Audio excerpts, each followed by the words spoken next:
बहुत शुक्रिया आप लोगों का। नमस्कार। रमेश जी, आपका, जस्टिस दवे, बहुत बहुत शुक्रिया। आपने अपने अनुभव और अपनी रिपोर्ट दंगों के समय की जो साझा की, वो बहुत महत्वपूर्ण जानकारी है।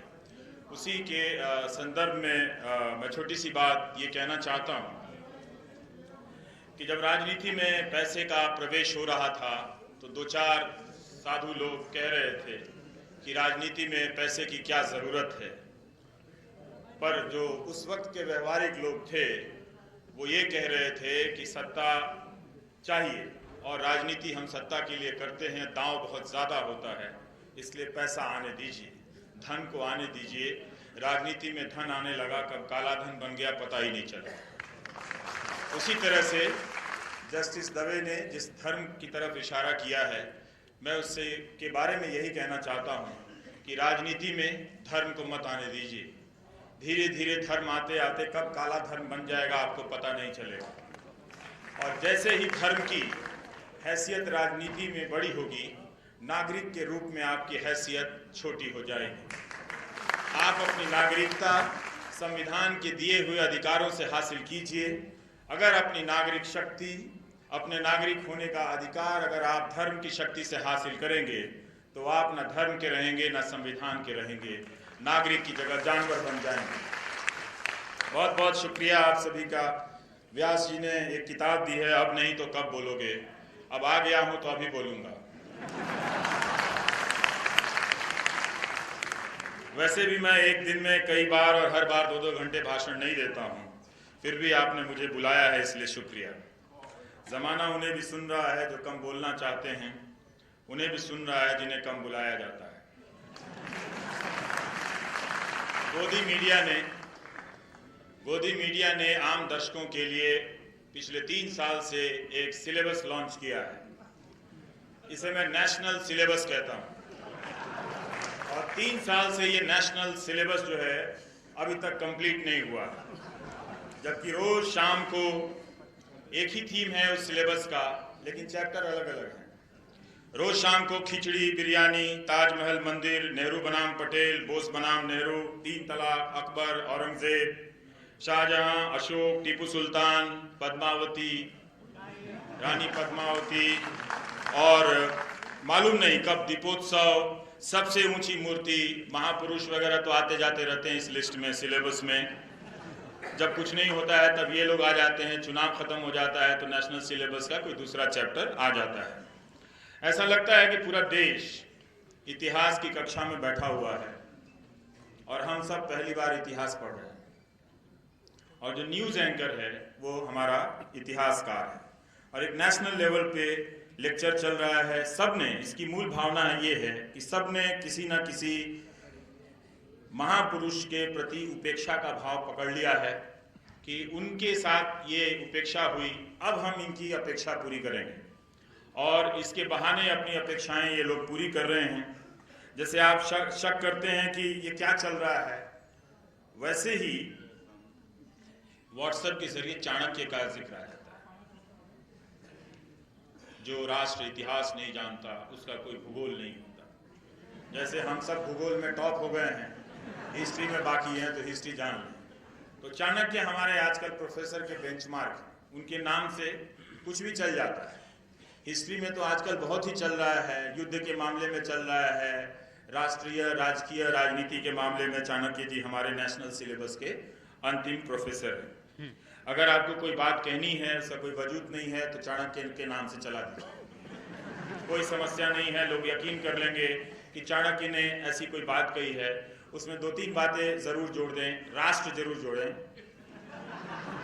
हाँ, और शौर्य बल भी जोड़ दें, इस तरह की चीज़ें जिसका संबंध वीरता वगैरह से हो, और उसको फिर शेयर करना शुरू करें। सारी राजनीतिक बहस आप देखेंगे कि इस नेशनल सिलेबस के आसपास है।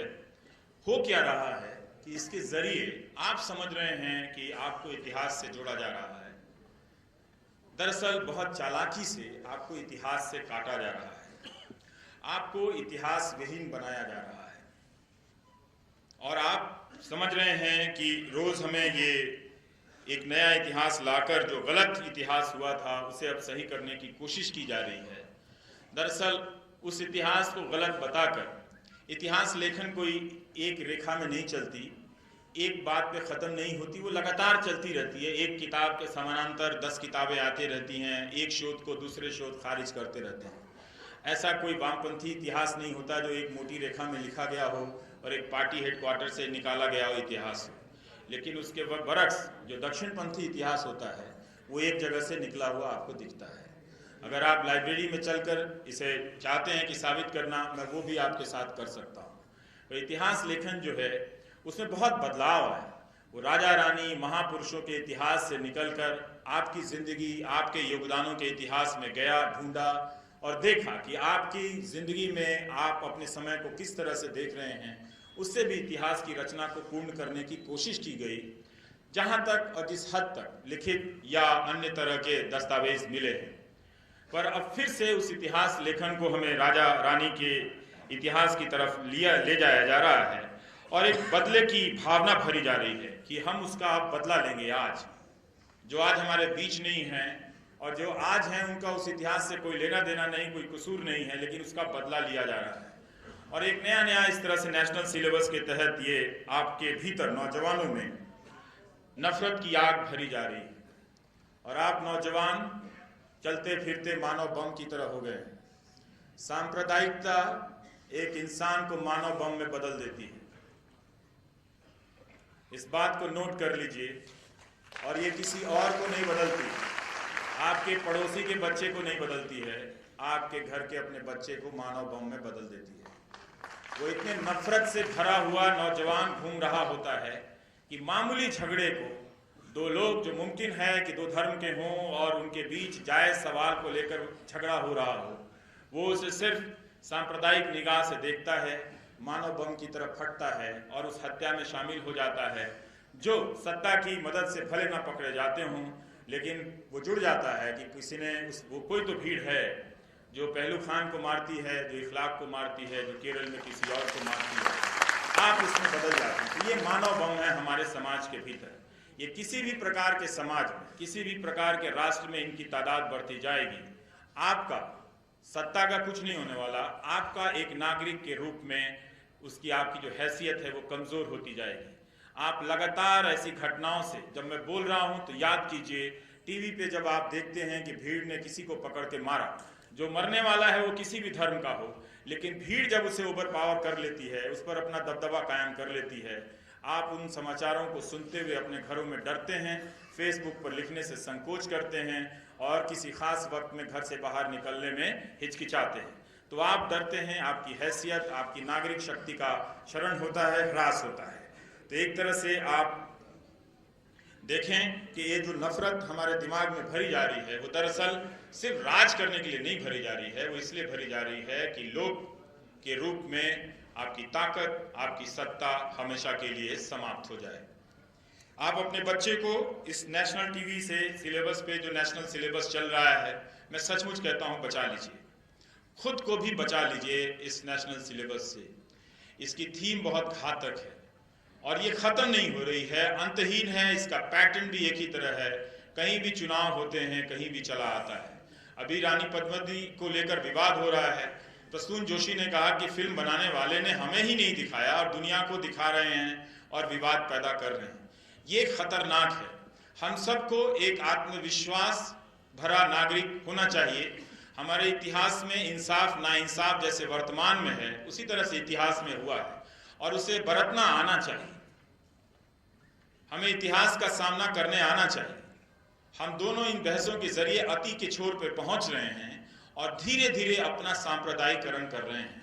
एक संप्रदाय के प्रति अपने अविश्वास की खाई को चौड़ी करते चले जा रहे हैं। जर्मनी, जहां हिटलर, जो दुनिया का सबसे बड़ा, जो लिखित तारीख है, दुनिया का सबसे बड़ा शैतान माना जाता है, वो पैदा हुआ।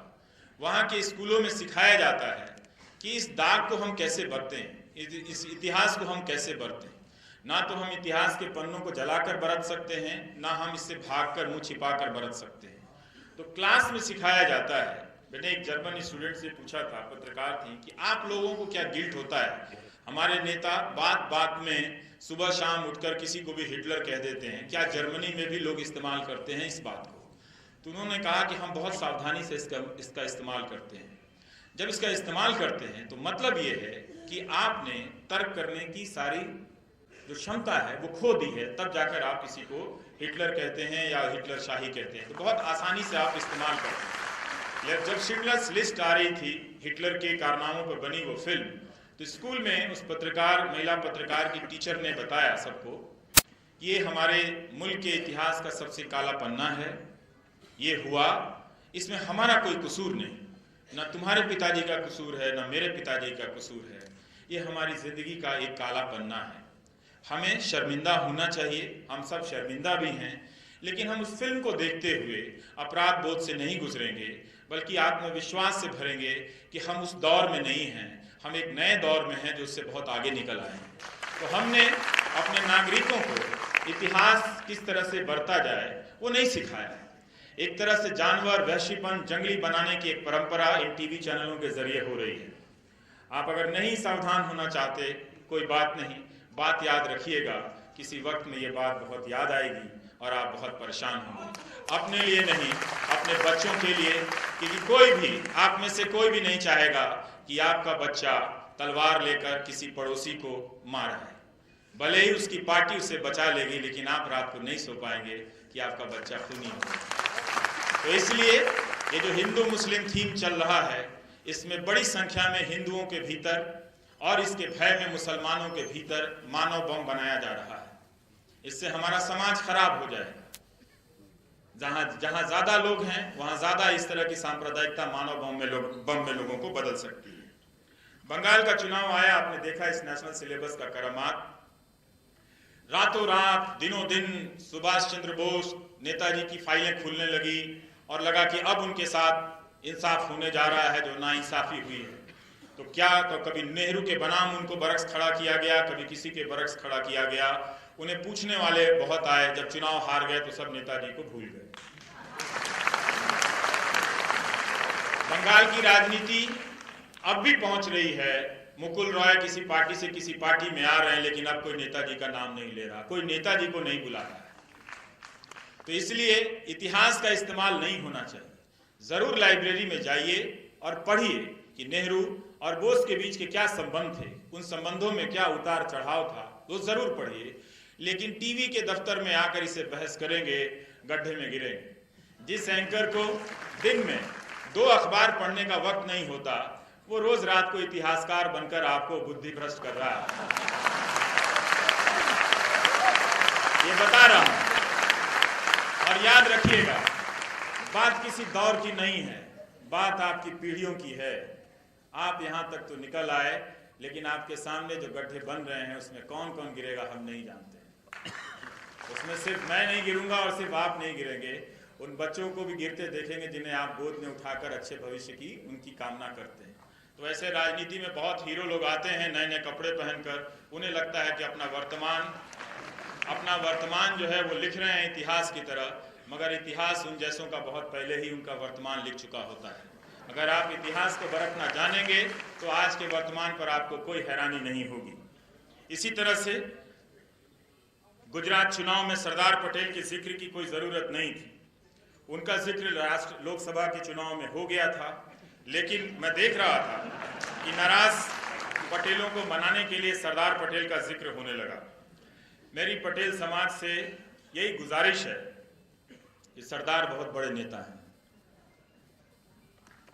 अगर आप नेहरू और सरदार के रिश्तों को पढ़ेंगे तो आपकी आंखें भर जाएंगी। ऐसे 2 दोस्त, 2 हमसफर जिंदगी में मिल जाएं तो आपकी जिंदगी धन्य हो जाए।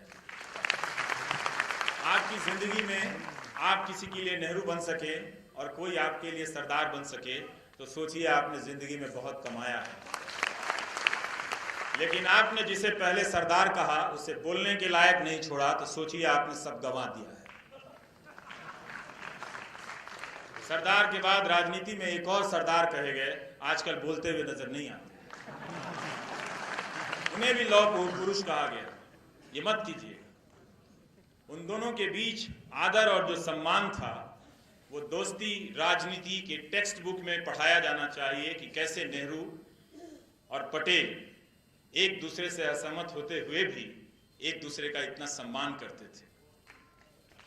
ये पढ़ाया जाना चाहिए, ना कि ये बताया जाना चाहिए कि दोनों ने एक दूसरे की जिंदगी बर्बाद की, दोनों ने एक दूसरे की महत्वाकांक्षाओं पर पानी फेर दिया। नहीं नहीं, ऐसा नहीं था। वो असहमतियों के बीच सहमति का रास्ता बनाने के सबसे बड़े राष्ट्रीय उदाहरण अगर हिंदुस्तान की राजनीति में है तो सरदार पटेल और नेहरू का है। उस इतिहास को मिटाया जा रहा है, आप मिटा नहीं पाएंगे, क्योंकि जिसे आप मिटाने का प्रयास कर रहे हैं उसे कोई जी के गया है। जो जी के गया है वो कहां मिटता है। पोस्टर लगाने से इतिहास बदलता तो और बात थी। तो मैं सिर्फ पटेल लोगों से यही कहूंगा कि सरदार को सरदार रहने दीजिए, पटेलों का नेता बनाइएगा तो आप उन्हें सरदार से अलग कर देंगे, बाकी आपकी मर्जी। इतिहास पर इस दौर में जाति संगठनों और इन सब का आज के मेरे टॉपिक से मतलब है कि किस तरह से आपको ये सारी घटनाएं, ये दो दलों के बीच नहीं हो रही हैं, ये सारी घटनाएं आप पर काबू पाने के लिए हो रही हैं। जब आप वर्तमान और इतिहास को भी उनकी ही निगाह से देखने लगेंगे, आप नहीं रह जाएंगे। तो इसलिए आपको एक ऐसे लोक में बदला जा रहा है जिसे मामूली तंत्र की मदद से, आधार नंबर से आप पर नियंत्रण किया जा सकता है। तो इतिहास पर जाति संगठनों, धार्मिक संगठनों और राजनीतिक संगठनों का कब्जा धीरे धीरे होता जा रहा है। दो चार पोस्टर फाड़कर इनके नेता इतिहासकार बन जाते हैं। इतिहास की किताब जलाकर आप इतिहास बन सकते हैं। लेखक के खिलाफ FIR कराकर भी आप इतिहास बन सकते हैं। दूसरे के मोहल्ले का रास्ता जाम कर इतिहासकार बन सकते हैं। और ये कमाल आप भारत में कर सकते हैं, बाकी जगहों पे नहीं। बाकी जगहों पर इतिहासकार बनने के लिए 5 से 10 साल एक विषय के एक हिस्से पर आपको रिसर्च करते हुए जिंदगी के बिताने पड़ते हैं, तब जाकर कोई कहता है कि आप हिस्टोरियन कहलाने के लायक हैं या नहीं। लेकिन आजकल चौक चौराहों पर जो भी पोस्टर फाड़ देता है वो हिस्टोरियन कहलाता है। तो अगर आप में ये भावना है कि आप इतिहास पढ़ते समय इस फलां लेखक के चेहरे पर, व्यास जी के चेहरे पर स्याही छिड़कने की इच्छा हो रही है, तो आपके अंदर आज का इतिहास कोई बुला रहा है। आप ऐसा कीजिए और टीवी स्टूडियो में पहुंच जाइए। ये इतिहासकार होने का स्वर्ण युग चल रहा है, बेस्ट टाइम है। बिना पढ़े हिस्टोरियन होने का इससे अच्छा समय आपको नहीं मिलेगा। इसलिए अगर ये है कि आपको हिस्टोरियन बनना है, किताब छोड़िए, बाहर जाइए, कोई भी पोस्टर है फाड़ दीजिए, आप इतिहासकार बन जाएंगे। कहिए कि इससे हमारी भावना आहत हुई। मैं ऐसा कुछ भी नहीं बोल रहा जिससे किसी एडवोकेट या अटॉर्नी जनरल को छुट्टी लेकर मेरे खिलाफ मुकदमा दर्ज करना, गैग ऑर्डर लेकर आने की जरूरत पड़े उसे। इसलिए मैं तय किया है कि मैं उन लोगों के बारे में बात ही नहीं करूंगा जो 16,000 गुना मुनाफा कमा लेते हैं।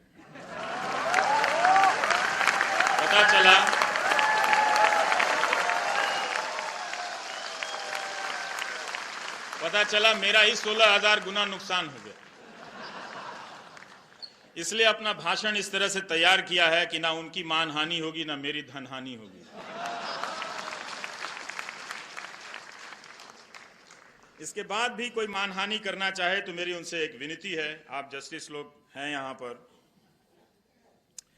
मेरे खिलाफ 100 करोड़ की मानहानि प्लीज मत कीजिए, लेकिन ₹1.25 की कीजिए। ₹1.25 के चढ़ावे से देवता हमारे प्रसन्न हो जाते हैं।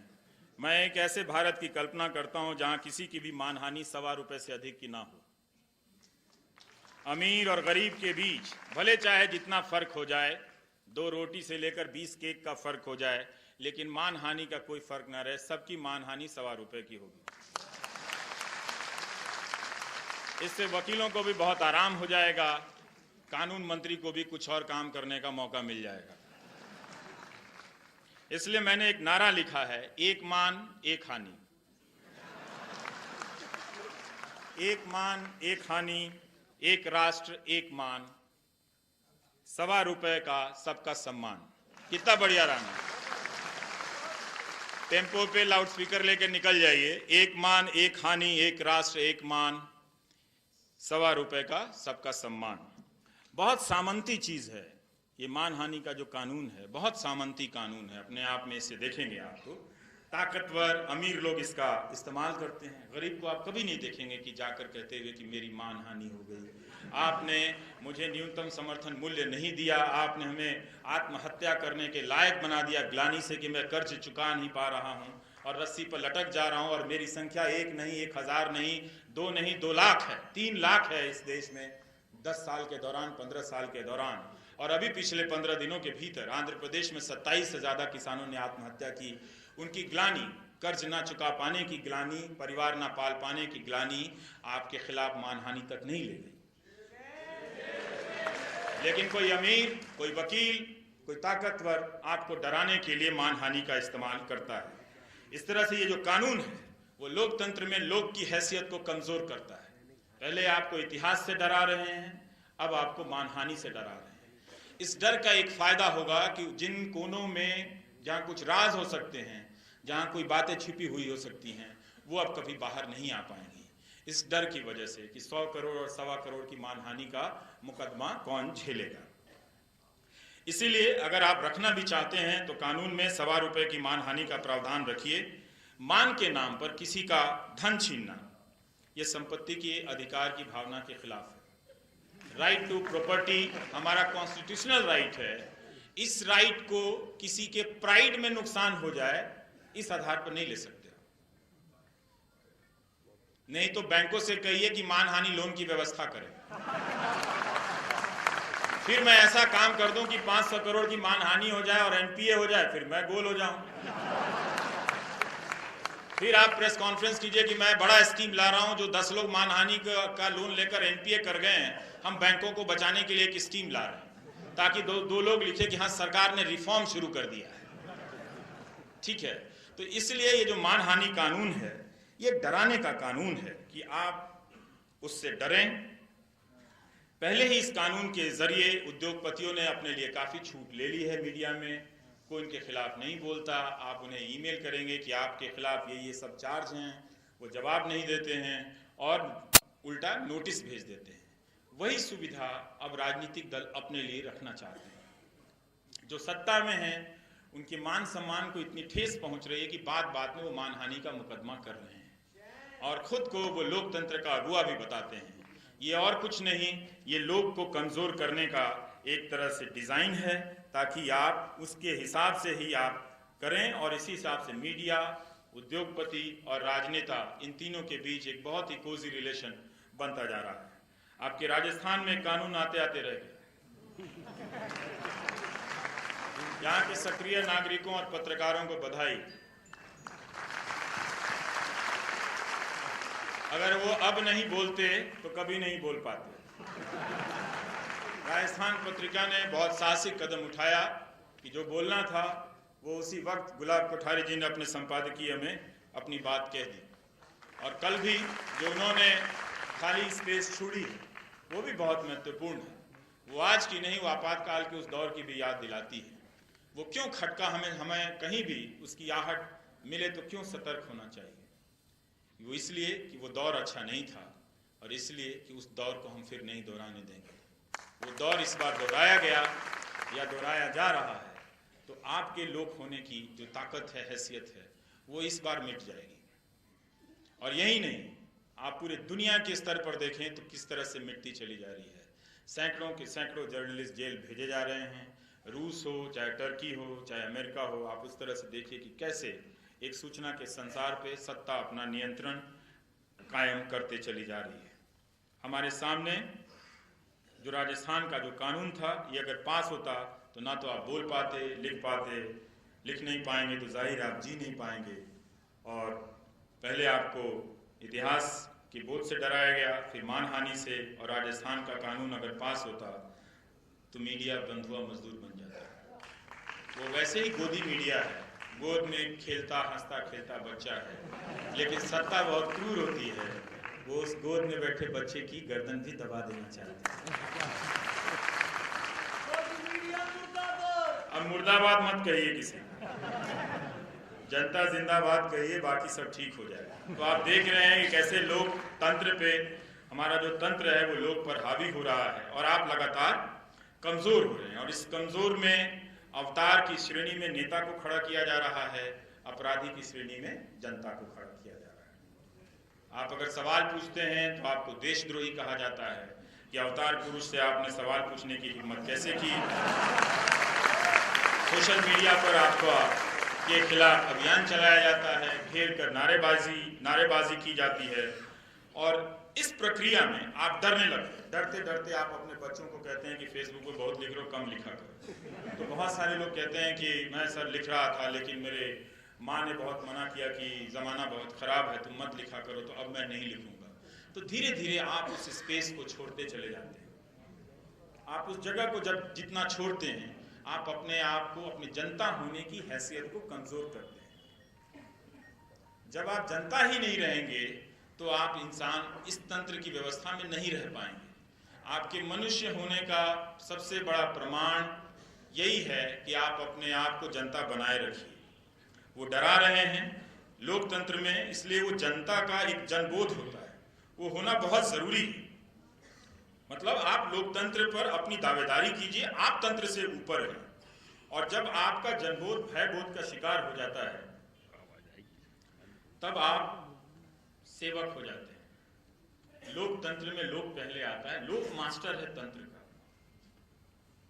ये तंत्र लोग बनाना चाहते हैं, जंतर मंतर झूठ फंतर जो बोले आप वही मानिए, वो बनाना चाहते हैं आपको। पहले रोज वो डरा रहे हैं इस तरह के बहसों से, लगातार गुस्से वाली बहसों से आपको डरा रहे हैं। आप टीवी देख के लग रहा है ऐसा क्या हो गया है, मतलब कौन कोई हमला कर रहा है आपस में, इस समाज के बीच में अविश्वास। तो एक तरह से राष्ट्रवाद का सहारा लेकर, इतिहास का सहारा लेकर आपका अपराधीकरण किया जा रहा है।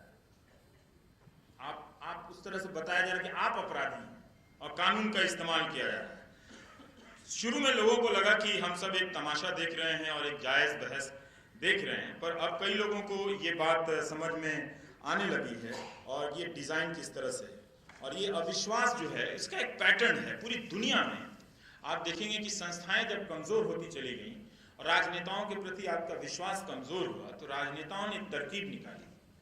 जब उनके प्रति क्रेडिबिलिटी, अभी रमेश जी कह रहे थे, जब कमजोर हुई तो तरकीब ये थी कि क्यों ना जनता और जनता के बीच अविश्वास के कई नए मॉडल खड़े कर दिए जाए। हम लोग राजनीतिक जरूर, अगर एक दल का तो अव्वल तो सबको समर्थक नहीं होना चाहिए। कई तरह के दल, कई तरह की विचारधाराएं समाज में होनी चाहिए, इतना भरोसा होना चाहिए कि इससे हम डील कर सकते हैं। लेकिन एक रिश्ता तो बना रहना चाहिए सबके बीच में। तो वो अविश्वास क्या कर रहा है कि उस रिश्ते को खत्म कर रहा है। चूंकि आप कमजोर हो गए हैं तो उस कमजोरी से बचने के लिए आप सत्ता की तरफ सहारा लेते हैं। दरअसल वहां भी जाकर आपको चैन नहीं है, वो मैं आपको आगे चलकर बताऊंगा, क्योंकि लौकिक कुछ तो है नहीं। किस तरह से आप देखिए कि जब आपको वो राष्ट्रवाद, देशद्रोही होने का आरोप लगता है और आप जब जाते हैं अदालत में, तो कई ऐसे मामले हुए कि हमारे वकील भाइयों को भी उस पैटर्न पर आजकल उकसा दिया जा रहा है। और वो भी जैसे पटियाला कोर्ट में जब ये मामला हुआ, वो मामला नहीं होना चाहिए था। देखिए, हम अपने वकीलों के योगदान को नहीं जानते, उनका बड़ा महत्वपूर्ण योगदान है। वो एक ऐसे प्राणी हैं हमारे समाज में कि संविधान की किताब के साथ उठते हैं, बैठते हैं, सोते हैं, जागते हैं। वो सबसे निकटतम संरक्षक हैं संविधान के। उनका चाहे धंधा, उनके जीने की शैली उनसे जो कराए, लेकिन वो हमारे सबसे निकटतम, या कहिए कि प्रथम संरक्षक हैं। जहां अदालत में आपके संवैधानिक अधिकारों की व्याख्या करते हैं, उसकी रक्षा करते हैं।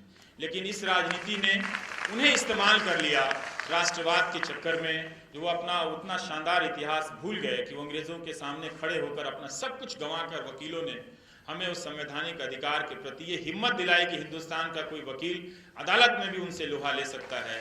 लेकिन क्या दुखद बात है कि हिंदुस्तान का कोई वकील, कोई नागरिक आ रहा है किसी भी मुकदमे में तो उसे मिलकर मारता है। ये नहीं होना चाहिए। मुझे उम्मीद है कि हमारे वकील भाई ये समझेंगे कि उनके अपनी विरासत को वो समझेंगे और कभी भी इस तरह की राजनीति में अपना इस्तेमाल नहीं होने देंगे। किसी को भी बोलने से रोकना एक किस्म का आतंकवाद है। डराते हैं ना, भय पैदा करना सबसे बड़ा अपराध है। आतंकवाद क्या है? वो एक बम मारता है, 4 लोग मरते हैं लेकिन पूरा देश में भय फैल जाता है, समाज में भय फैल जाता है। तो आप भय फैलाते, भय के जरिए किसी को बोलना बंद करते हैं, ये आतंकवाद, एक तानाशाही का एक नया तरीका है और आपके लोक होने की हैसियत को वो कम करता है। आप देखेंगे कि धीरे धीरे जनता ने क्या किया इन दिनों में, जो नया पैटर्न आ रहा है, वो पूरा एक नेता अपनी निष्ठा और अपने जनता होने के जनबोध को उसने एक नेता में विलय करा दिया, डिसॉल्व कर दिया अपना पूरा पावर। ये अच्छा नहीं हुआ। आप जरूर अपनी जिंदगी में 1, 2, 10, 50, मालूम नहीं एक मतदाता के रूप में आपने कितनों को वोट किया होगा, लेकिन मतदाता जब अपने आप अपना वजूद किसी नेता में विलय करा देता है, तब वो जनता नहीं रह जाता, तब वो मतदाता भी नहीं रह जाता, वो आंधी के पीछे उड़ने वाली धूल बन जाता है। जनता में जो शक्ति है, उस शक्ति को नहीं गंवाना है। हम सब, इसलिए मैं कहता था कि आप फिल्म स्टार के फैन बन जाइए, आप क्रिकेटर के फैन बन जाइए, राजनीति में किसी के फैन मत बनिए। ये जो राजनीति की जो संस्कृति बिगाड़ी जा रही है, आपको मजा आ रहा होगा, आपकी हैसियत खत्म की जा रही है और इस हैसियत खत्म होने का नुकसान जनता जो पहले से ही भुगतती आ रही है। आगे आपको उदाहरण दूंगा कि जब आप शक्ति विहीन होते हैं तो क्या होता है। आप कंफ्यूज होते हैं कि किस हद तक विरोध करें कि हम विरोधी ना लगे। ये पैटर्न बन गया, किसी से बात कीजिए, नहीं मैं विरोधी नहीं हूं, अरे भाई है तो क्या हो गया। आप क्रोधी नहीं हैं ये कहिए, आप विरोधी नहीं, इसमें शर्म की क्या बात है। कहीं लिखा है शास्त्रों में कि विरोधी होना मना है। अगर आप कहते हैं आप विरोधी नहीं हैं, आप खुद लोकतंत्र के खिलाफ खड़े हैं। आप अगर कोई बात कहना चाहते हैं तो कहिए मेरा इस बात से विरोध है और मैं इस बात पे का विरोधी हूं। रोज लिखिए फेसबुक पे 10 पोस्ट कि हाँ मैं विरोधी हूं। विरोधी होना क्या गलत हो गया? विरोधी होना अपराधी होना नहीं है, लेकिन बताया जा रहा है कि जो विरोधी है वो अपराधी है। ये तंत्र के जरिए लोग को कमजोर किया जाए और आप अपने आप को कमजोर किए दे रहे हैं। डेमोक्रेसी में अपने अधिकारों के प्रति आप सजग नहीं रहेंगे तो बॉर्नवीटा या च्यवनप्राश खा के आप ताकतवर नहीं हो सकते। तंत्र के सामने जो बाहुबली है और जो सबसे निर्बल है, जो देखने में है, जो कमजोर है, दोनों बराबर रूप से कमजोर हो सकते हैं। आप पहलवान है तो थोड़ी भिड़ जाएंगे तंत्र से। टैंक लगा दे तो टैंक थोड़ी उठा लेंगे, आप नहीं उठा सकते ना।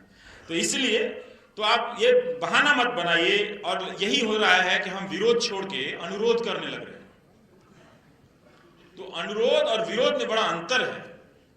अनुरोध करने की प्रक्रिया कई बार ऐसे लगती है कि आज जैसे देवता नाराज हैं, कभी ना कभी मान जाएंगे, इस पूजा से नहीं माने अगली बार मान जाएंगे, उनका हम ध्यान खींच रहे हैं।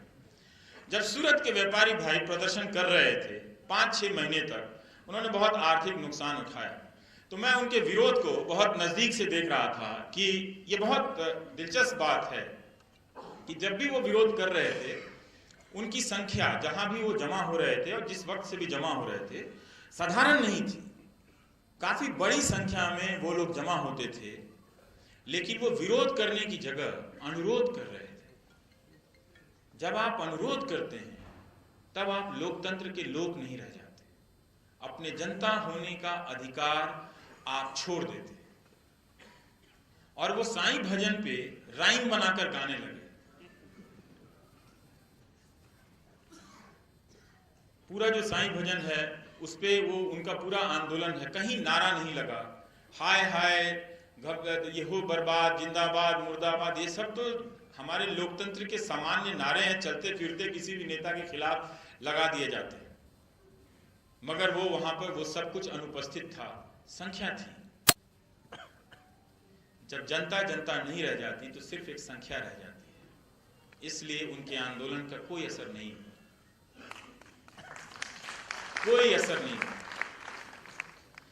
ये उनके आंदोलन की हार को वो सोचते रहे कि हमारे आंदोलन को वित्त मंत्री ने नहीं सुना, हमारी मांग को। दरअसल उनके जनता होने की हार थी। बहुत ज़रूरी है कि आप अपने जनता होने के अधिकार को हासिल कीजिए, जो आप रोज़ धीरे धीरे छोड़ते जा रहे हैं। विरोधी ना कहने के तरह तरह से सवालों में आप अगर मगर इतना जोड़ दिया जाता है कि वो सवाल छोड़ के बाकी सब लगता है। नहीं, उसने कांग्रेस ने भी किया था, पर अभी जो बीजेपी कर रही है, पर ऐसा तो आपातकाल में भी हुआ था, लेकिन ये तो आपातकाल नहीं है। कुछ समझ में नहीं आ रहा कि है या नहीं है, क्या है भाई। तुम कहने वाला कहाँ हो, किधर हो, ये तो बताओ। तो ये जो अगर मगर इधर डगर लगा के जो सवाल पूछे जा रहे हैं, समझ में नहीं आ रहा। हर कोई इस तनाव में है, ढूंढ रहा है।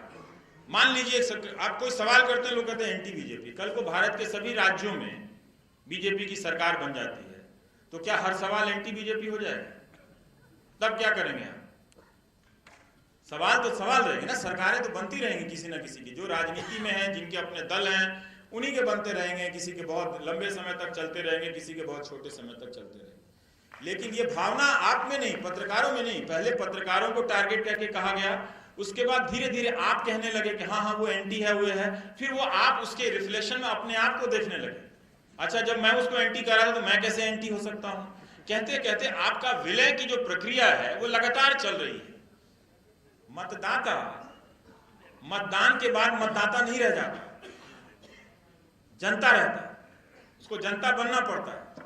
आप जैसे ही आप अपनी निष्ठा, अपना सब कुछ किसी नेता, किसी विचारधारा में आप विलय करने लगते हैं, आप जनता नहीं रहते, आप लोक नहीं रहते। तो तंत्र जो है, ये खेल तंत्र का है, जिसके इशारे पर आप नाच रहे होते हैं। तो धीरे धीरे वो आप पर हावी होता जाता है। इसीलिए आप देखेंगे कि कई ऐसे प्रदर्शन जो हाल फिलहाल में हुए हैं और जो पहले भी होते रहे हैं, उनका अगर आप हमारे देश में, हम दुनिया का इतना बड़ा लोकतंत्र कहते हैं, कोई डेमोक्रेसी इंडेक्स नहीं है। अव्वल तो जो भी प्रदर्शन करे उसको सरकार को सब्सिडी देनी चाहिए, क्योंकि प्रदर्शन कर आप लोकतंत्र पर एहसान करते हैं। गाड़ी मिलनी चाहिए बाकायदा सरकार से। अब तो सरकारें जगह नहीं देती हैं आपको। जंतर मंतर से लेकर सुना है आपके शहर में भी जगह नहीं। तो सरकारों को बाकायदा गाड़ी देनी चाहिए, पुलिस सुरक्षा देनी चाहिए, पानी का व्यवस्था होना चाहिए और खाना भी देना चाहिए कि आप प्रदर्शन करके अपने नित्य अभ्यास से लोकतंत्र को सजीव किए हुए। लेकिन हमें पहले मीडिया ने उन प्रदर्शनों को हीन दृष्टि से देखा और फिर हम भी उन प्रदर्शनों को हीन दृष्टि से देखने लगे, और हुआ ये कि जनता ने जनता पर अविश्वास करना शुरू कर दिया। ये अविश्वास की खाई सिर्फ हिंदू मुसलमान से नहीं बनती, ये कई रूपों में बनती है आपके भीतर। इसलिए आप शक करने लगते हैं, और शक इतना गहरा हो जाता है कि आपको लगता है कि भारत में सारे नकली लोग रह रहे हैं, अवैध लोग रह रहे हैं। ये वैध तभी होंगे जब आधार आएगा, और जब आधार नहीं आएगा तो आप अवैध हो जाएंगे। आपका सारा वजूद हिंदुस्तान में पैदा होने से नहीं तय होगा, एक नंबर से तय होगा। हर चीज जो आप अपने माँ बाप को नहीं बताना चाहते, अब आप सरकार को बता के जाइए जयपुर आए हैं, है ना, कहाँ कहाँ फिल्म का टिकट कटाए। तो ये आपको देखना पड़ेगा कि ये जो डेमोक्रेसी इंडेक्स हमें बनाना चाहिए कि क्यों इतने प्रदर्शनों के बाद किसी की भी सरकार, कांग्रेस, बीजेपी, जेडीयू, समाजवादी, किसी की भी सरकार आप देखिए, लोग जब प्रदर्शन करने आते हैं, अपनी मांग रखते हैं, तो उन मांगों में से मांग तो मान ली जाती है, अमल कितनी मांगों पर होता है, हम कभी भी उसका एक डेमोक्रेसी इंडेक्स बनाकर उसका आकलन नहीं करते। सरकार का आकलन हम शुरू से पहले भी, आगे अब भी भावनाओं के आधार पर करते हैं। वरना बंगाल के चुनाव में नेताजी सुभाष चंद्र बोस की कोई जरूरत नहीं थी, गुजरात के चुनाव में सरदार पटेल की कोई जरूरत नहीं। सरदार पटेल जब जिंदा थे तो वो अपनी भूमिका निभा गए। वो इसलिए नहीं निभा गए कि कोई चुनाव में उनका इस्तेमाल करे और उनके नाम पर अपनी नैया पार करेगा। तो हम यही करते हैं, हम जनता होके जनता का ही ख्याल नहीं रखते। आप सरकार का मूल्यांकन किस आधार पर कहते हैं? खुद को आप जागरूक नागरिक कहते हैं, किस आधार पर कहते हैं? किसी भी सरकार का मूल्यांकन सबसे पहले इस बात से होना चाहिए कि उस सरकार के दौरान मीडिया कितना आजाद था। अगर मीडिया स्वतंत्र नहीं था तो आपको उस सरकार का मूल्यांकन करने का कोई नैतिक अधिकार नहीं है। आपको सूचना कहां से पहुंची? वो प्रोपेगेंडा पहुंचा आपके पास। और सिर्फ मीडिया की आजादी या स्वतंत्रता आप सिर्फ सरकार के सापेक्ष में मत देखिए। आपने अपने सापेक्ष में भी देखिए कि मीडिया जनता की बातों को कितनी जगह देता है। पिछले 10-15 दिनों का जो मीडिया है वो नेशनल सिलेबस में उलझा हुआ है।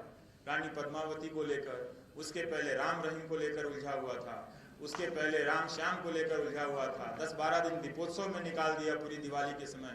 तो ये सारी आपकी तकलीफों को रिप्लेस किया जा रहा है।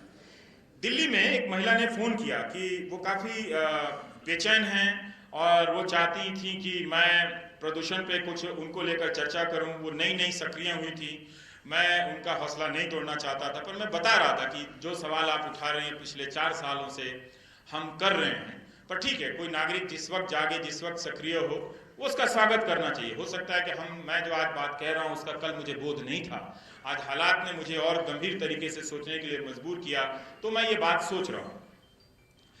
तो उन्हें लगता था कि मैं निराश हूँ, मैं निराश नहीं था। उन्होंने कहा वो कह रही थी कि अच्छा हम लोग इतना प्रोटेस्ट कर रहे हैं, मैं सिर्फ ये चाहती हूँ कि प्रधानमंत्री का ध्यान चला जाए।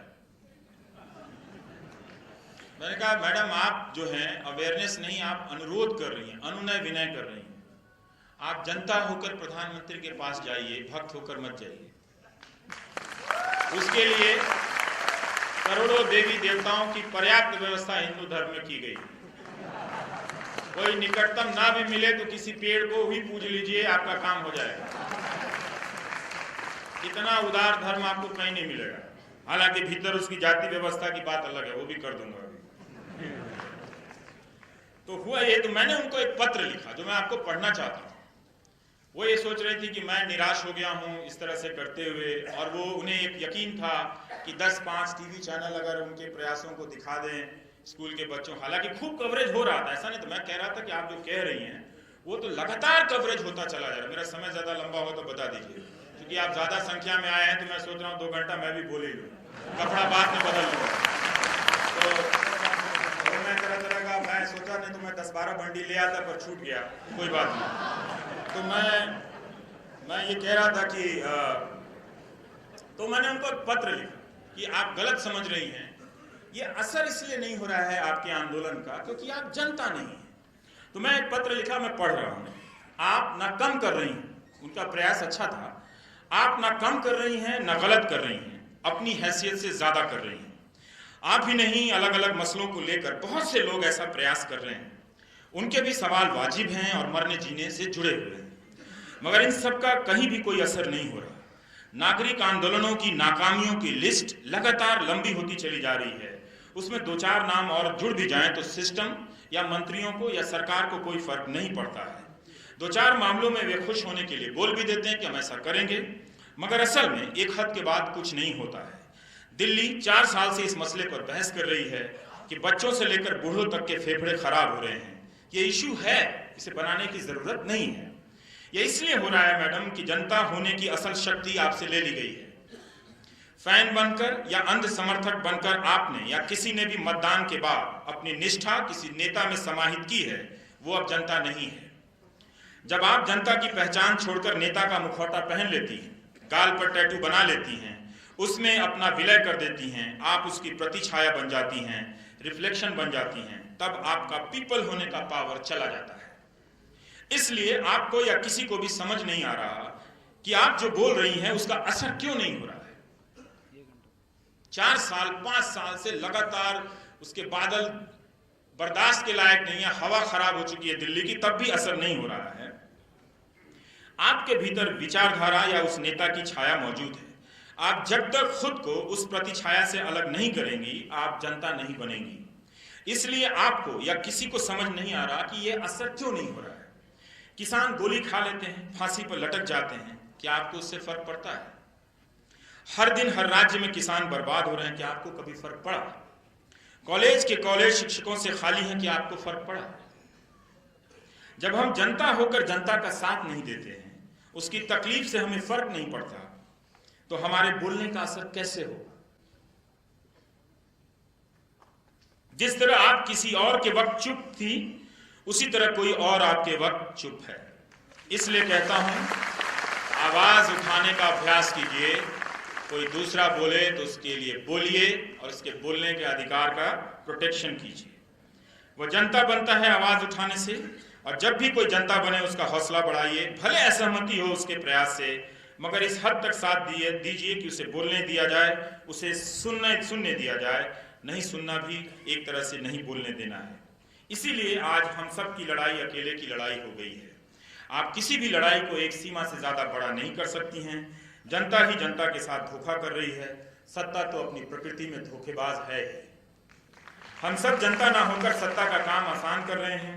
नया हो रहा है ये कि सत्ता आपको किसी को भी हिंदू मुस्लिम के फ्रेम में बांध रही है।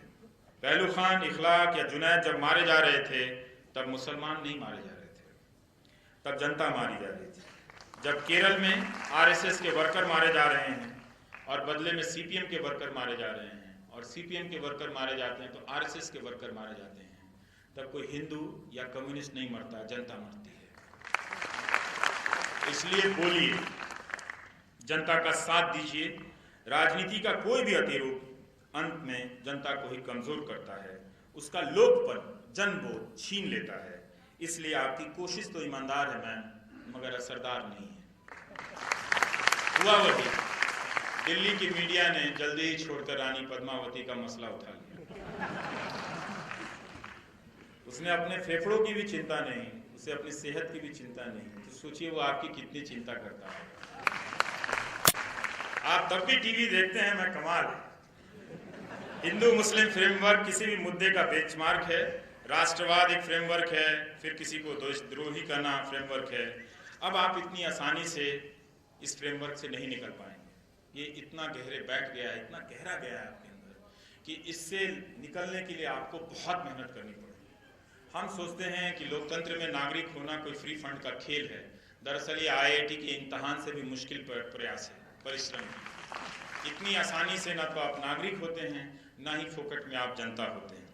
आप सोचिए कि आपके नौजवानों को इस तरह से एक बौद्धिक गुलामी दी जा रही है और अगले 20-25 साल के लिए वो एक तंत्र का पुर्जा बनते जा रहे हैं, लोग नहीं रहेंगे। आपको क्यों डर लगता है? इस देश में इसलिए भी डर लगता है कि सबको, किसी को भी झूठे मुकदमों में फंसाना बहुत आसान है। जब आप सरकार के खिलाफ बोलते हैं तो आपके दिमाग में ये बात आती है कि सरकार झूठे मुकदमे में फंसा देगी और जेल में बंद कर देगी। और जैसे ही आपको ये बात आती है, फिर आपको अपने आप को चेक करना चाहिए कि आपने सरकार चुना है या अपने लिए डर चुना है। आपको सोचना, और इसका भी इस डेमोक्रेसी के इंडेक्स में बनना चाहिए। तीसरा पॉइंट कि कोई किसी भी सरकार के कार्यकाल में कितने झूठे मुकदमे हुए, कितने लोगों को फंसाया गया, पुलिस का इस्तेमाल किया गया और फिर अदालतों का इस्तेमाल किया गया। पुलिस, और हो रहा है यही कि राज्य दर राज्य चुनी हुई सरकारें आप जनता को निहत्था कर रही हैं, आपके ऊपर नियंत्रण बढ़ा रही हैं। डराने के लिए जनता के एक हिस्से का इस्तेमाल किया जा रहा है जिसका नाम है भीड़। ये भीड़ आज पुलिस से भी ताकतवर हो गई है। पुलिस भी अब इस भीड़ के अनुसार चल रही है। कभी वो एंटी रोमियो के पीछे चलने लगती है, कभी वो किसी और के पीछे चलने लगती है। तो एक तरह से आप पुलिस का भी अब आप भरोसा नहीं कर सकते। पुलिस वालों को भी अपने आप पे भरोसा नहीं है कि उन्हें क्या करना है। तो हमारे जो राजस्थान के कानून आ रहे थे, हम समझ रहे थे कि मीडिया के खिलाफ है, दरअसल वो उन अधिकारियों के भी खिलाफ है जिन्हें एक तरह से बहुत सारे अधिकारों के साथ स्वतंत्र होने की एक तरह से शक्ति दी गई है। अब वो भी डरेंगे, वो भी ब्लैकमेल होंगे उस सिस्टम में। मैं ये सोच रहा था कि इस कानून को बनाने वाला अधिकारी अपने खिलाफ किस हद तक जा सकता था। अपना ही गला घोट रहा था और कह रहा था कि हम खुद को बचा रहे हैं। वो खुद को नहीं बचा रहे थे। ये सारा खेल जो है 10-15 लोग मिलकर करते हैं। ये 10-15 लोग अपने आप को बचा रहे थे। और जो कमजोर लोग हैं, जो इस खेल को नहीं करते, उनके ऊपर हमेशा ये तलवार लटका रहे थे कि तुम्हारे खिलाफ तो FIR करने की अनुमति दे दी जाएगी। तो ये एक खेल था। तो पहले भीड़ को आपके सामने खड़ी कर देते हैं, फिर पुलिस को, फिर वकील को, और अंत में वो दरवाज़ा जो किसी जेल में खुलता है। वहाँ पर आपको बंद करके यूपी के 18 साल के नौजवान को, जाकिर अली त्यागी को, फेसबुक पे उन्होंने पोस्ट किया तो 42 दिनों तक जेल में डाल दिया गया। सोचिए। और उनका भयंकर अपराधियों के साथ डाला गया। और इस कदर जेल का इस्तेमाल हो रहा है कि मैं फिर यहाँ पर न्यायविद बैठे हैं। हमारे संविधान निर्माताओं से चूक हो गई। गांधी जी ने आज़ादी की लड़ाई में उनका एक सबसे बड़ा योगदान था कि निरीह से निरीह जनता के बीच से उन्होंने अंग्रेज़ों की जेल का भय समाप्त कर दिया था। अंग्रेज़ों ने जेल का भय कायम करने के लिए सेलुलर जेल बना दिया। गांधी ने जेल का भय इस कदर समाप्त कर दिया कि लोग सेलुलर भी चले गए। जो लोग माफी मांग कर आ गए, मैं उनकी बात नहीं करता, लेकिन लोग गए, वो भी गए। और उनकी क्रांतिकारिता को भी मैं सराहता हूँ। मैं ये नहीं कहता कि नहीं, उनको क्रांतिकारी होने से या स्वतंत्रता सेनानी के अधिकार से खारिज किया सकता, बिल्कुल नहीं किया जा सकता, लेकिन वो इस तरह से बनाया गया। लोग टूट सकते हैं जेलों के सामने, भय खा सकते हैं। बहुत सारे लोग जेलों के भय से, झूठे मुकदमों में फंसा देने के भय से नहीं बोल रहे। जो नहीं बोल रहा है डर से, वो कोई गद्दार नहीं है, वो समझ नहीं रहा कि उसके साथ हो क्या रहा है। इसीलिए एंटीसिपेटरी बेल की व्यवस्था थी। कायदे से एंटीसिपेटरी जेल की भी व्यवस्था होनी चाहिए। हम ही अदालत को लिख दें कि मुझे आशंका है, गर्मी की छुट्टियां आ रही हैं, 2 महीने मैं जेल में रहना चाहता हूं, बाद में सरकार किसी फर्जी मुकदमे में फंसा दे तो आप उसमें से माइनस कर लीजिएगा।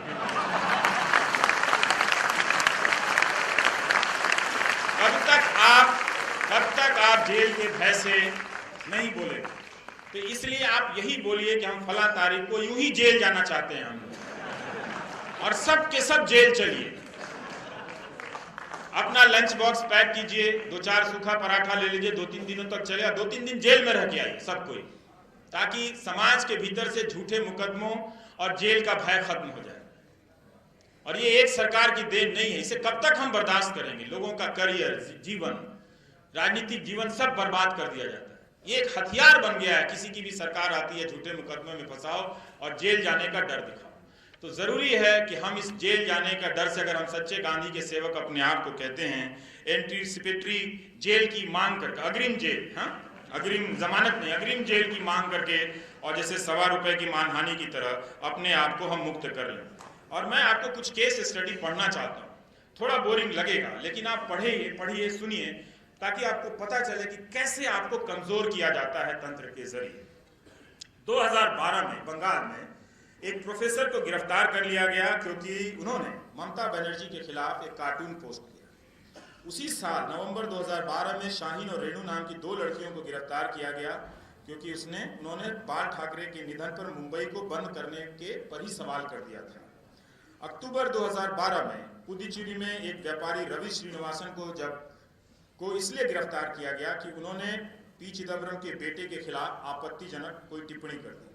मई 2012 में प्रधानमंत्री मनमोहन सिंह के खिलाफ एयर इंडिया के 2 कर्मचारियों ने टिप्पणी की, उन्हें गिरफ्तार कर लिया गया। मैं गूगल सर्च कर रहा था कि 2014 के बाद कितने लोग गिरफ्तार हुए।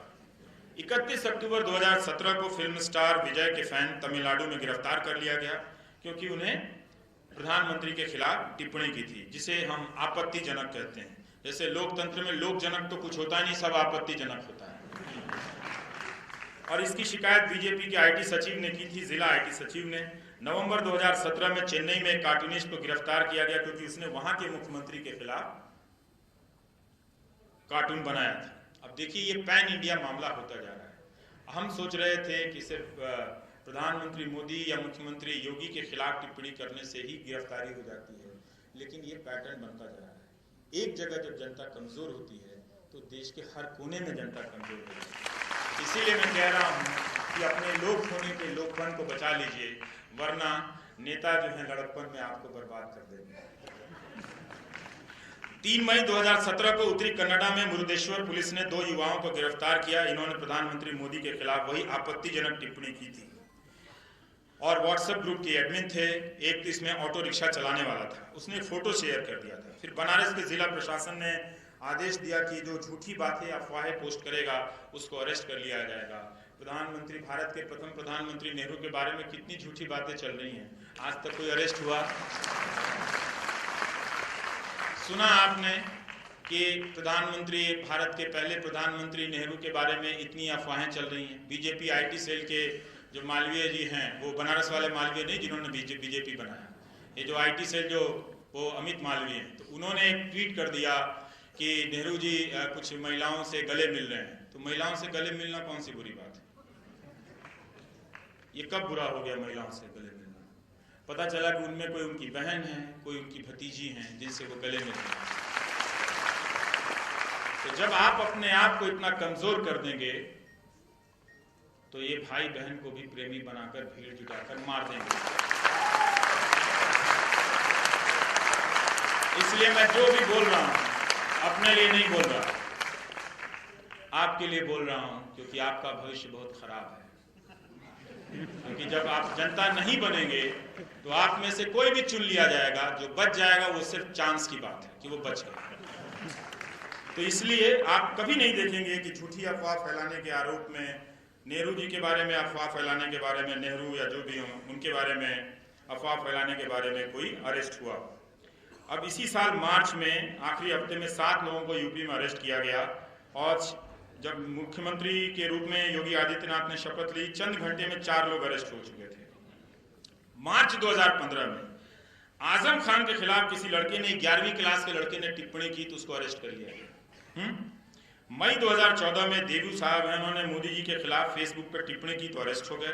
आरोप लगा सामाजिक सद्भावना बिगाड़ रहे हैं। ये रोज टीवी वाले बिगाड़ रहे हैं, कोई अरेस्ट हुआ है? कोई तो अरेस्ट नहीं हुआ। तो ये खेल समझिए। 14 अक्टूबर 2017 को कानपुर में 22 व्यापारियों के खिलाफ मुकदमा हुआ और एक की गिरफ्तारी की। 22। इन्होंने क्या किया था?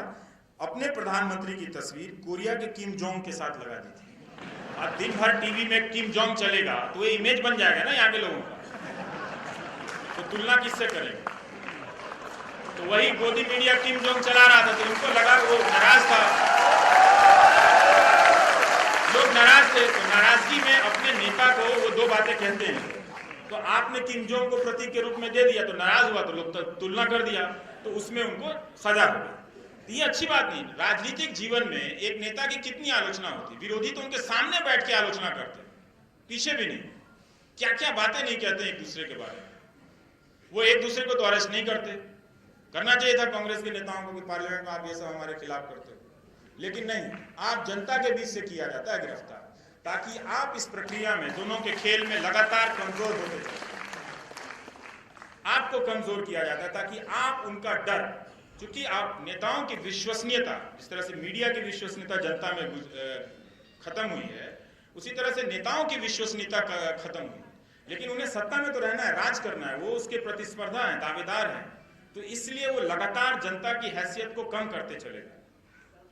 वरना उनके विरोधी तो क्या क्या आरोप लगाते हैं, रोज प्रेस कॉन्फ्रेंस करके कोई चुटकुला बनाता है, कोई मुहावरा बनाता है, इधर से भी मुहावरा उधर से भी मुहावरा, ये सब होता रहता है।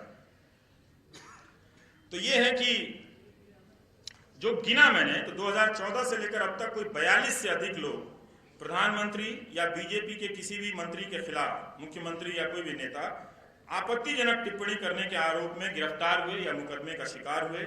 इनमें जरूर अल्पसंख्यक समाज के लोग ज्यादा हैं, पर बहुसंख्यक भी हैं, सिख भी हैं, इसमें हर तरह के लोग अरेस्ट में, जनता है इसमें, आपको ये बात समझनी होगी।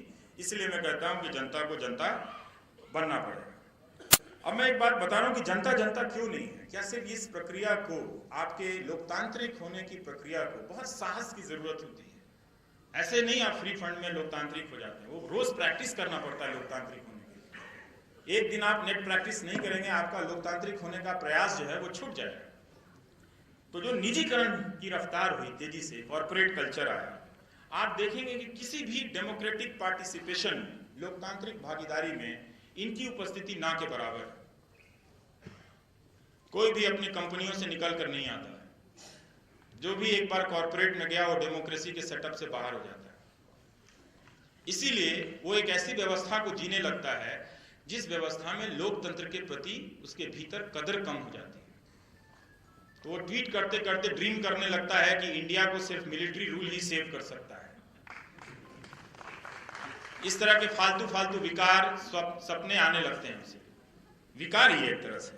तो उनका निजीकरण को हमने पेश किया कि ये लोकतंत्र की कई बीमारियों के इलाज हैं, मगर इसने लोकतंत्र की भावना को कमजोर किया है। इसने प्रोत्साहित नहीं किया कि आप ठीक है कंपनी हैं, आप डेमोक्रेसी में पार्टिसिपेट कीजिए। ये इसलिए नहीं किया कि ये अपने नेताओं के साथ मिलकर एक कार्टेल बनाता है और दोनों मिलकर जनता के खिलाफ हो जाते हैं। ये इनके हित में है कि एक तरफ से सिस्टम जनता को कमजोर करे, कुछ जनता को ये अपने यहाँ रखकर उसे डेमोक्रेसी से दूर करें और फिर ये सब मिलके जो चाहें जहाँ चाहें ज़मीन ले लें, जहाँ चाहें पहाड़ ढहा दें। हालत ये कर दें कि आपके शहर में ही लोग गड्ढा खोद के हफ्तों खड़े रहे, किसान की हमारी ज़मीन का दाम मिल जाए, मगर मिला नहीं। आप अपने आसपास ही देख लें, कहीं दूर जाकर इंडोनेशिया में देखने की ज़रूरत नहीं है। तो आपके जनता होने की हैसियत लगातार कम होती जा रही है। जितना ज़्यादा निजीकरण बढ़ रहा है उतना ज़्यादा डेमोक्रेटिक स्पेस कम होता जा रहा है, उतना ही ज़्यादा। आप ना सरकार के खिलाफ बोल सकते हैं, ना कंपनी के खिलाफ बोल सकते हैं, ना किसी अब धर्मगुरु के खिलाफ बोल सकते हैं। तो क्या बोले, मुंह आ करें, आए बाएं करें, क्या बोले? जब किसी के खिलाफ बोल ही नहीं सकते तो क्या करें भाई? कोई बोलने का कोई दिवस तय कर दो। इतनी जयंतियां मन रही हैं, एक बोलना जयंती हो जाए। क्या हिंदुस्तान में बोलती जयंती मनाई जा रही है? इस जयंती के उपलक्ष्य में सबने सब एक दूसरे के खिलाफ बोला है। कल से कोई नहीं बोलेगा। बोलने के लिए जगह जगह से लोग जमा हो रहे हैं, दूर दूर से आ रहे हैं बसों में भर के कि वहां चल के बोलेंगे। आप यही तय कर दो, एक दिन तो बोले कम से कम। तो ये आप बोलने के स्पेस से आप पीछे मत हटिए। आपको डराया जा रहा है लगातार। कंपनियों की दिलचस्पी लोकतंत्र में कभी भी नहीं है। और आप देख रहे हैं कि अभी तो चुनाव की वजह से लोकसभा का सत्र जो है वो शीतकालीन सत्र का की घोषणा नहीं हुई है, इस पर बहस हो रही है। लेकिन आप तब भी नहीं देख पाए जब लगातार हर राज्य में पिछले 30 सालों में विधानसभा के सत्रों की संख्या कम होती जाती है। विधायक और विधानसभा के सत्रों की अहमियत सरकार चलाने में, लोकतांत्रिक होने में वो गिरती चली गई। तो आपने लोकतंत्र के अभ्यास का जो एक मंच है, जहाँ पे कोई विधायक बनकर नेता बनता था, आज आप विधायक बनते हैं, मंत्री नहीं बने तो उनको कोई नहीं जानता। हार के या जीत के अपना जीतते रहते, अपना हारते रहते हैं, क्या क्या करते हैं मालूम नहीं। तो हमने उन संस्थाओं की तरफ देखना बंद कर दिया था। देखना पड़ेगा, आपको खुद मजबूर करके, फोर्स करके अपने आप को ले जाना पड़ेगा। देखना पड़ेगा कि क्या बात है कि फला मुख्यमंत्री, फला सरकार में विधानसभा का सत्र नहीं बुलाया जाता और सत्र बुलाकर औपचारिकताएं पूरी की जाती हैं। क्या आपको विधानसभा में यकीन नहीं रहा? क्या आपको संसद में यकीन नहीं रहा? मैं नहीं मानता। अगर यकीन नहीं होता तो आप में से 70% या 80% लोग वोट देने नहीं जाते। मगर जा रहे हैं, लौट के आ रहे हैं, तो अपना सब कुछ आप विलय उस नेता में कर दे रहे हैं। भरोसा करना अच्छी बात है, लेकिन भरोसे की बुनियाद तथ्यों पर आधारित होनी चाहिए, भावनाओं पर नहीं। इसलिए अपने आप को ज़्यादा सूचित कीजिए, इन्फॉर्म कीजिए, वरना IT सेल के जो गुंडे हैं वो आपको खा जाएंगे। शायद हाँ, उनका कार्टेल है, खा ही जाते हैं आजकल। इसलिए लोग को एक खतरा है। चलते चलते एक बात कहना चाहता हूँ। अमेरिका से एक सर्वे आया है 2464 लोगों का।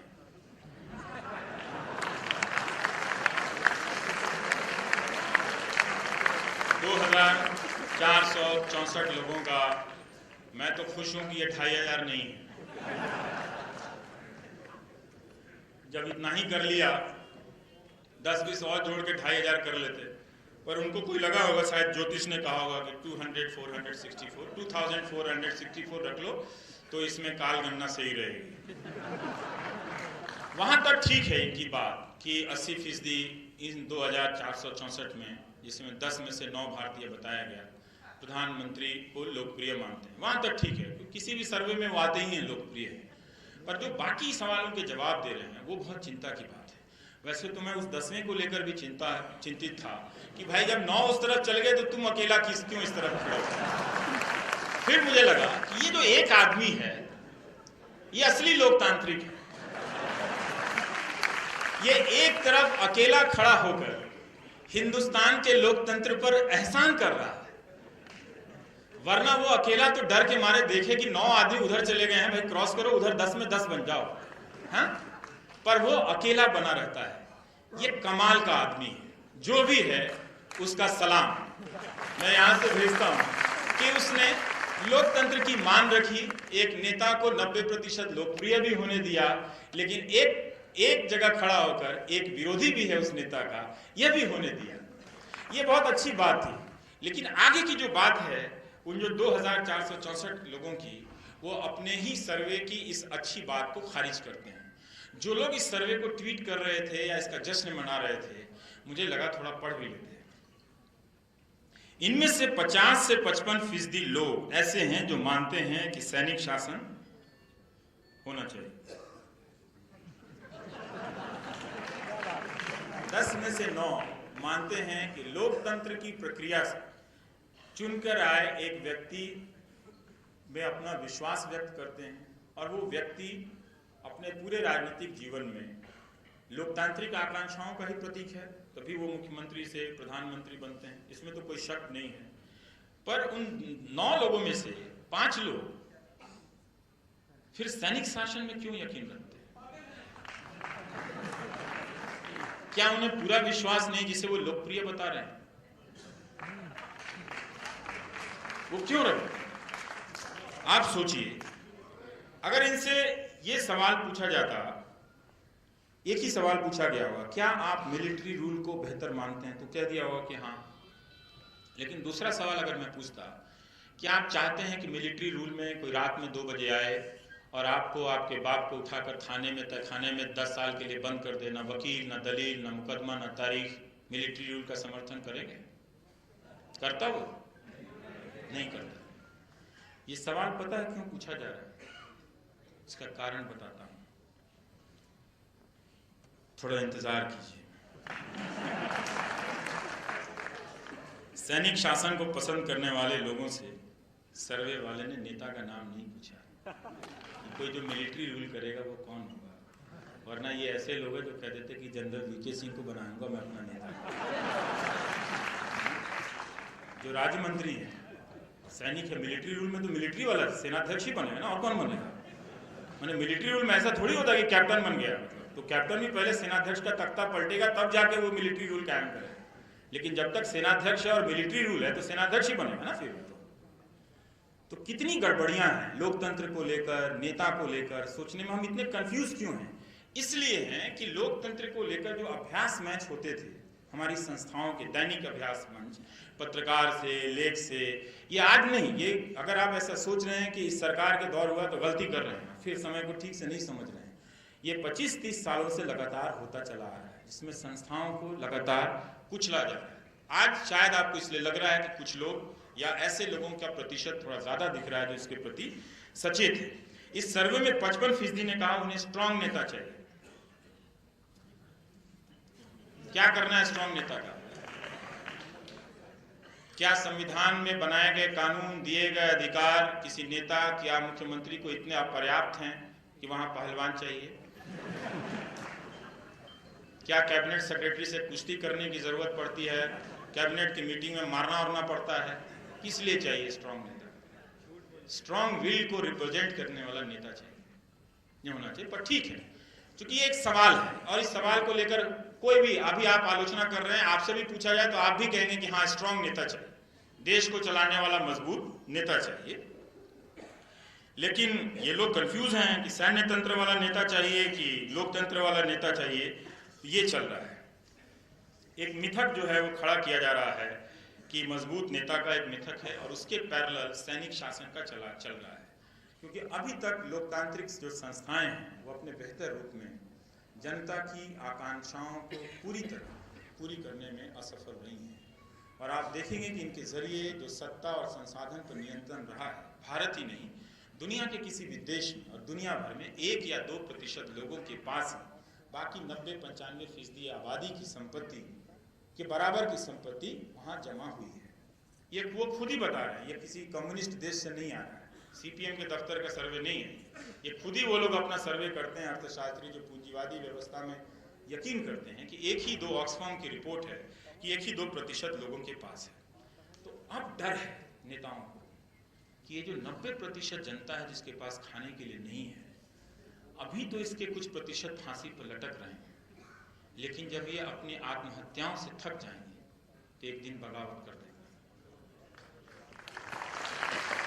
मरने की भी एक सीमा होती है, मारने की भी एक सीमा होती है, वरना मारने वाले तो इस देश दुनिया के इतिहास में कितने हुए, पलट के देखिए, फिर भी इंसान खत्म नहीं हुए, वही खत्म हो गए, वही खत्म होके चले गए। तो उन्हें ये डर है, तो उस डर में आज जो भी पावर पे बैठता है ये डर उसको सताता है। आप में से भी कोई इस पावर पे बैठेगा आपको भी ये डर सताएगा, उनका डर वाजिब है, क्योंकि उनके पास ना तो कोई ऐसा फार्मूला बचा है प्रोपेगेंडा और इवेंट के अलावा, ये आखिरी फार्मूला है नेताओं के पास। तो ये वो ड्रामा कर रहे हैं कि इसी बहाने सैनिक शासन को प्रतिष्ठित कर रहे हैं इन सवालों के जरिए, क्योंकि वो सबसे आसान तरीका है लोक आकांक्षाओं को कुचलने का। जब आप लोग जनता के रूप में जनता नहीं रहेंगे तो एक मामूली सा बंदूकधारी आपके दरवाजे पे खड़ा हो जाएगा, आप कम से कम 10-20 साल तो बोलना छोड़ ही देंगे, आपकी जुबान खत्म हो जाएगी, भाषा खत्म हो जाएगी। इसीलिए मैं कह रहा हूं कि ये फार्मूला मजबूत बनाया जा रहा है, जबकि ये दोनों ही फार्मूला, स्ट्रॉन्ग लीडर का और मिलिट्री लीडर का फार्मूला इतिहास का पिटा हुआ फार्मूला है। ये आप हिस्ट्री नहीं भी पढ़ेंगे तो भी समझ में आ जाएगा, हिस्ट्री पढ़ लेंगे तो और ठीक से समझ में आ जाएगा, और पोस्टर भी फाड़ देंगे तो भी समझ में आ जाएगा कि ये क्या फार्मूला है। तो हम क्या कहेंगे, Gandhi, Mandela, Lincoln, Martin Luther king, Vinoba Bhave, इन सबको क्या कहेंगे आप? मजबूत नेता नहीं कहेंगे। वो दुबला पतला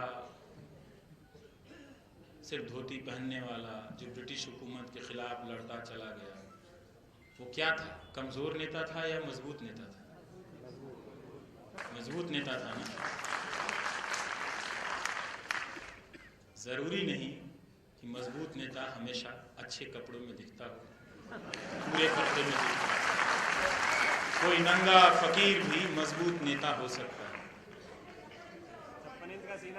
इस पे आपको कोई कंफ्यूजन नहीं होना चाहिए। एक नंगा फकीर भी मजबूत नेता हो सकता है जो अपने इरादे पे सिर्फ लाठी लेकर चल दिया, 30 साल तक सेलुलर जेल के खौफ को आपके भीतर से खत्म कर दिया और आपके सामने और ब्रिटिश हुकूमत के सामने सबको खड़ा कर दिया। ये उसका ही हौसला था कि उस धारा से कोई भगत सिंह भी निकला, कोई चंद्रशेखर आजाद भी निकला, कोई बोस भी निकला। इसलिए स्ट्रॉन्ग लीडर हमेशा रंगीन बंडियों में नहीं आता है। एक हफ्ता आप गॉड को लेकर झगड़ते हैं, अगले हफ्ते गोडसे का मंदिर बना देते हैं। 1940 से 45 के युद्ध के दौरान, और ये इतिहास का उदाहरण, ब्रिटेन के प्रधानमंत्री चर्चिल बहुत लोकप्रिय थे उस वक्त जब विश्व युद्ध का दौरान था, और बड़े उनके कोट वोट चलते थे, आज भी छप जाते हैं इधर उधर की। चर्चिल ने ये कहा था, वो कहा था। चर्चिल की बातों पे लोग आंख बंद कर यकीन करते थे। तो लगा कि चर्चिल उस वक्त दुनिया के सबसे बड़े नेता हैं, और वो जो कहते हैं वो दूर तक जाती है, लोग उसे सुनते हैं और मानते हैं। विश्व युद्ध के बाद जब चुनाव हुआ तो चर्चिल हार गया। तो मजबूत नेता हारता भी है, ऐसा नहीं। एटली ने उस चर्चिल को हरा दिया। इसलिए आपको देखना पड़ेगा कि अगर आप इस लोकतंत्र में अपने लोक होने के बोध को कमजोर करेंगे, आप भारत की आज़ादी की लड़ाई के साथ धोखा करेंगे। अनगिनत लोगों ने अपने लोक होने के अधिकार को हासिल किया, लड़ा। हम स्वतंत्रता सेनानियों को पेंशन देते हैं।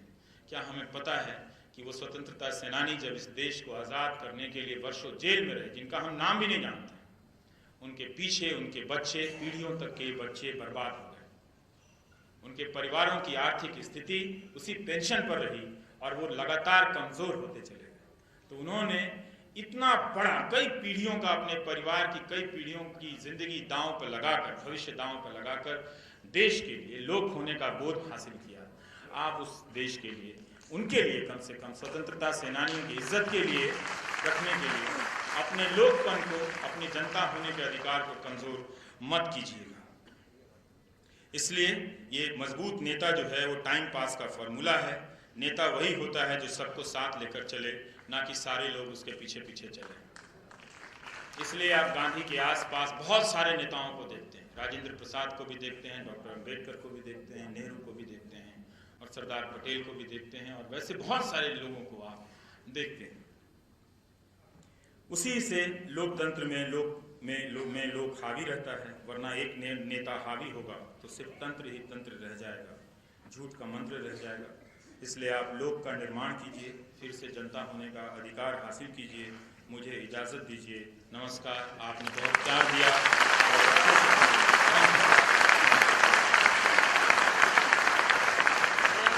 अरे बैठो बैठो यार।